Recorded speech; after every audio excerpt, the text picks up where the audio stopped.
Hey, can you run me by the airport? Appreciate it.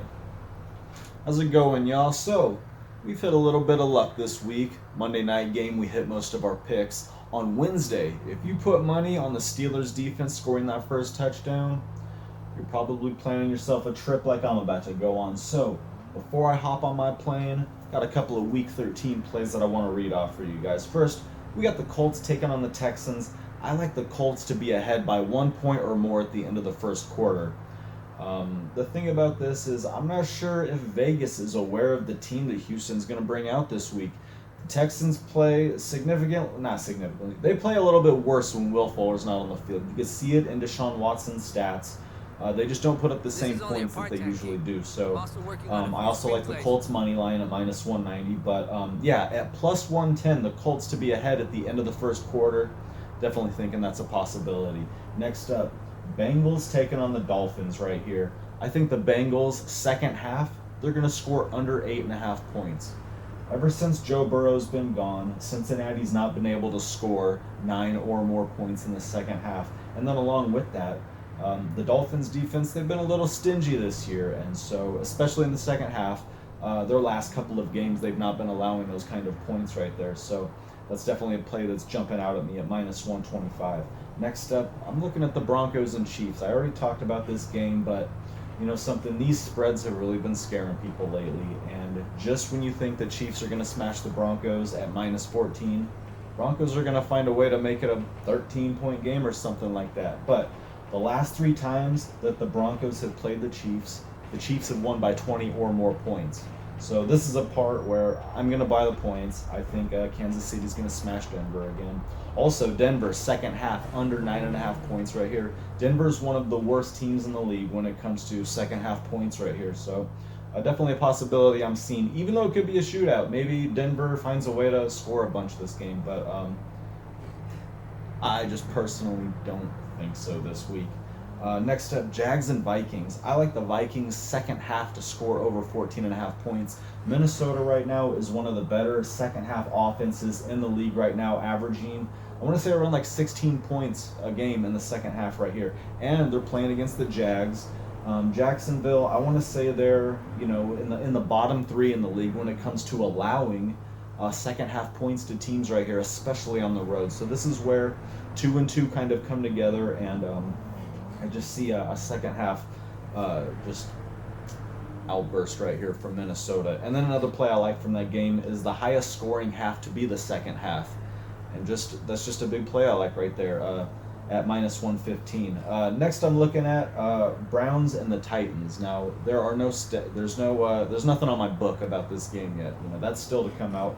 Just one thing I was thinking about is the Titans have one of the better first quarter offenses in the league. They average around 9 to 10 points in the first quarter. And then on the other side of the ball, you have the Browns. I want to say they average around 3 or 4 in the first quarter. And so this is where I like a first quarter spread for the Titans, or at least first quarter money line for Tennessee. That's just a play that I'm going to jump all over as soon as it's available in my book. I just had to mention it. Next up, Packers and Eagles.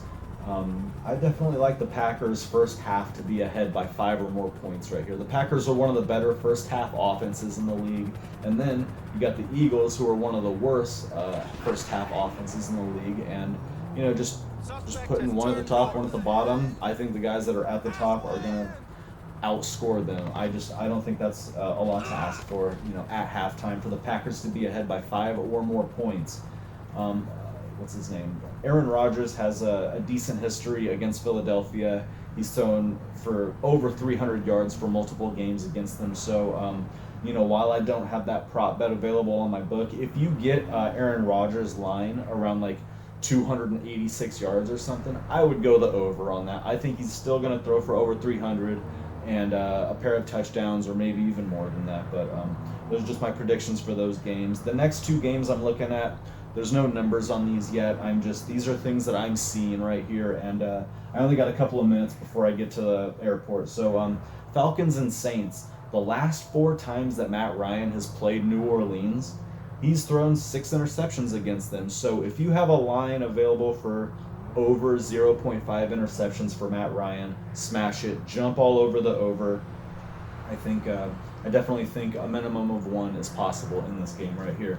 And then I'm looking at Rams and Cardinals, and take this with a grain of salt because I am a Rams fan. So anytime you hear somebody talking about their favorite team, you need to think about it for a second before you just trust somebody saying that everyone's going to go off for 100 yards and a touchdown. So when I look at the history between the Rams and the Cardinals right here, one thing I notice is that Kyler Murray throws picks. He's thrown picks in each of his games against the Rams. He's thrown, I think in every game against the Rams. He's thrown more picks than he has touchdowns. So if you have Kyler Murray over 0.5 interceptions, take the over on that. Certainly a possibility in this game. And then I also like the Rams receivers in this game. Robert Woods and Cooper Kupp both have favorable histories against Arizona. And so, Tyler Lockett, he usually has good games against Arizona, slot receiver. I like Cooper Kupp in the slot. I like Cooper Kupp for over 5.5 receptions. If it's 6.5, I might not touch it, but I definitely like him for 6 or more receptions. And I like a Cooper Kupp touchdown. Anytime scorer, it might be minus 115. It might be plus 125 on your book. I don't know, but I definitely like a Cooper Kupp touchdown in this game. Also, Robert Woods, 6 or more receptions. I'd take the over with Robert Woods receptions, and I would take the over with Robert Woods yards. I think he's hitting over 100 yards a couple of times against the Cardinals, and that dude's just everywhere on the field. So, as suspect as Sean McVay play calling can be, those are just some stats that I cannot ignore, the history between these teams right here. So those are the plays that I like, and we are just about getting to the destination. It's been a beautiful drive, hasn't it? Thank you all for entertaining me during this drive, and as soon as I get back from Vice City, we'll talk about the games. Maybe I'll have some last-minute plays for you guys. Thanks for watching, y'all. Peace out.